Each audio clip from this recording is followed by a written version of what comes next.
ಕೃಪೆಯಿಂದ. ನೀ ಹೇಗಿದೆಯಾ? ನಾನು ಚೆನ್ನಾಗಿದ್ದೇನೆ. ಏನು ಓದ್ತಾ ಇದೆಯಾ? MBBS ಓದ್ತಾ ಇದ್ದೇನೆ. ಈಗ ಸಮಯನೇ ಸಾಕಾಗುತ್ತಾನೆ ಇಲ್ಲ. ಹೌದು, ಈಗಿನ ದಿನಗಳು ಸಮಯ ತುಂಬ ವೇಗವಾಗಿ ಹೋಗ್ತಾನೇ ಇದೆ. ಇನ್ನು ಕೊಂಚ ಕಾಲ ಮಾತ್ರ ಬೇಕಾದ ಇರುವುದು. ಸತ್ಯವೇದದಲ್ಲಿ ಬರೆಯಲ್ಪಟ್ಟಿದೆ, 1 ಪೇತ್ರ 1:17. ಈ ಲೋಕದಲ್ಲಿ ನಿಮ್ಮ ಪ್ರವಾಸ ಕಾಲವನ್ನು ಭಯಭಕ್ತಿಯುಳ್ಳವರಾಗಿ ಕಳೆಯಿರಿ ಎಂದು. ಅದಕ್ಕೆ ನಾವು ಈ ಲೋಕದಲ್ಲಿ ಪ್ರವಾಸಿಗಳಾಗಿದ್ದೇವೆ. ಆದುದರಿಂದ ಭಯಭಕ್ತಿಯಿಂದ ಈ ದಿನಗಳನ್ನು ಕಳೆಯಬೇಕು. ಏನು ಇನ್ನು ಕೊಂಚ ಕಾಲ? ಈಗಪ್ಪ ಈ ದಿನಗಳ ಕಳೆಯುವುದು?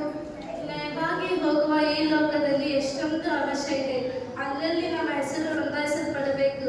ಇನ್ನು ಲಯವಾಗಿ ಹೋಗದಂತೆ ನಿತ್ಯನಿತ್ಯವಾಗಿರುವಂತಹ ಆ ಮೇಲಿನ ಲೋಕಕ್ಕಾಗಿ ನೋಂದಾಯಿಸಲ್ಪಡಬೇಕಲ್ವಾ?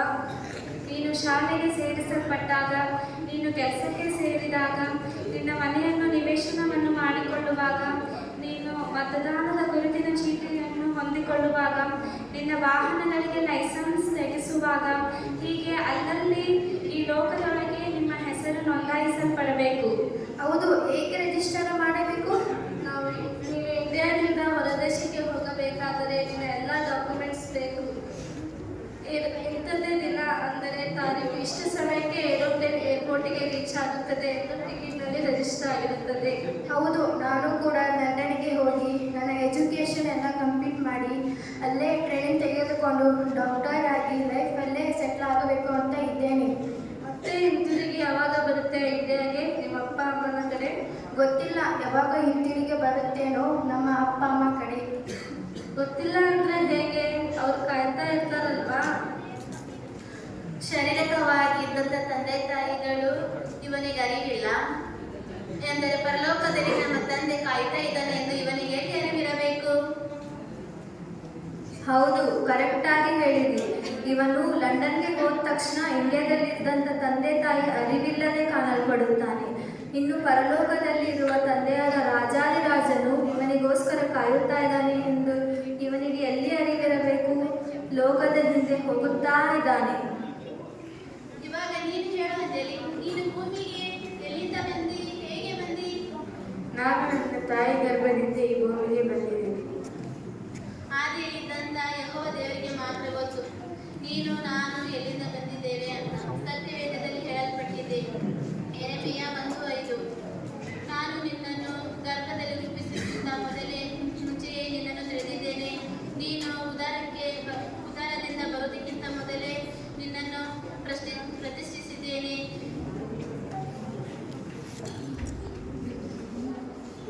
ಎಂದು ದೇವರು ಹೇಳುತ್ತಾನೆ.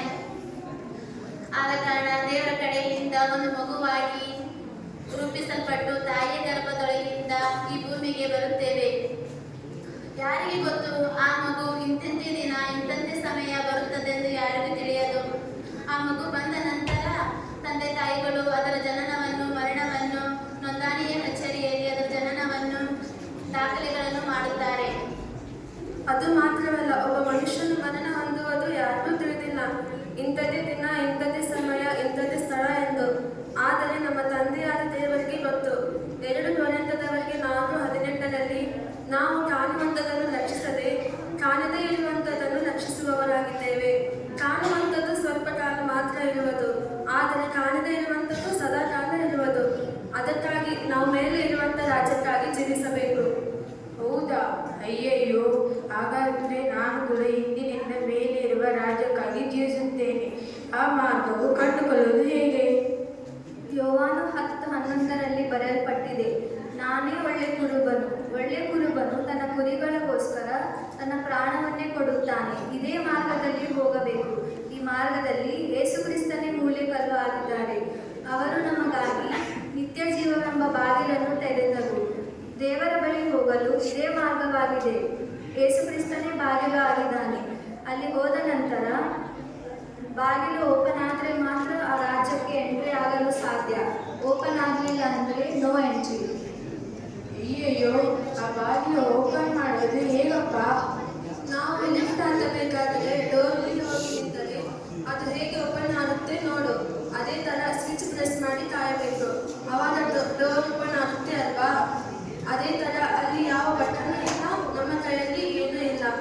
ಆದರೆ ಅಲ್ಲಿ ಹೆಸರು ಜೀವಬಾಗಿನ ಪಟ್ಟಿ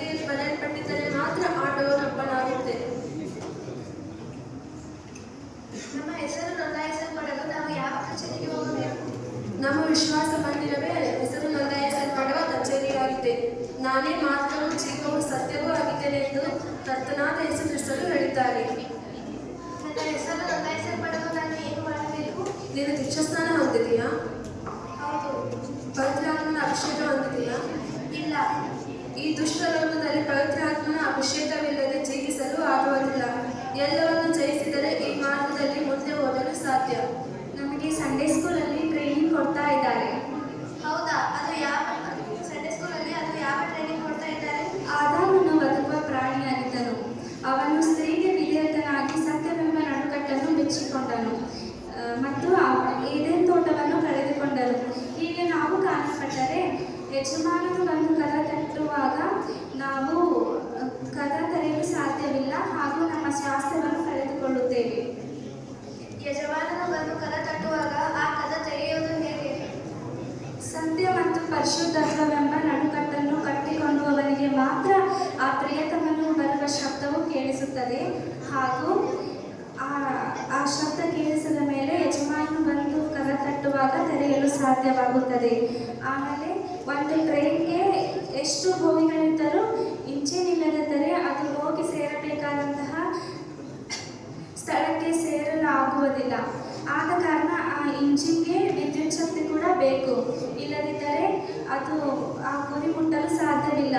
ಅದೇ ಥರ ನಾವು ಕಾಣಲ್ಪಟ್ಟರೆ ನಾವು ಆ ಗುರಿ ಮುಟ್ಟಲು ಸಾಧ್ಯವಾಗುವುದಿಲ್ಲ. ನಮಗೆ ಇಂಜಿನ್ ಬೇಕು ಮತ್ತು ವಿದ್ಯುತ್ ಶಕ್ತಿ ಕೂಡ ಬೇಕು.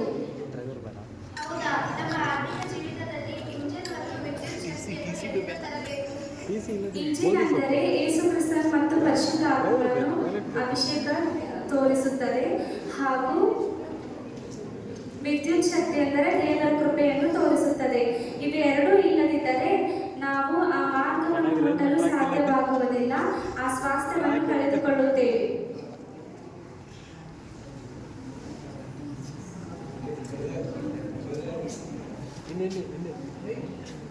ಹೌದು, ನಾವು ಕುರಿಗಳಂತೆ ಈ ಲೋಕದಲ್ಲಿ ಇದ್ದೇವೆ. ಕುರುಬನಾದ ನಮ್ಮ ಪ್ರಿಯತಮನನ್ನು ಬರುವಾಗ ಆತನ ಶಬ್ದವನ್ನು ಕೇಳುವುದಕ್ಕೆ ನಮಗೆ ಪವಿತ್ರಾತ್ಮನು ಸಹಾಯ ಮಾಡುತ್ತಾನೆ. ನಾವು ಕದಗಳನ್ನು ತೆರೆಯುವ ಮೂಲಕ ನಮ್ಮ ಪ್ರಿಯತಮನನ್ನು ಸಂಧಿಸಲು ಸಾಧ್ಯ. ಯಾವಾಗ ಬರುತ್ತಾನೆ ಪ್ರಾಣಪ್ರಿಯನು?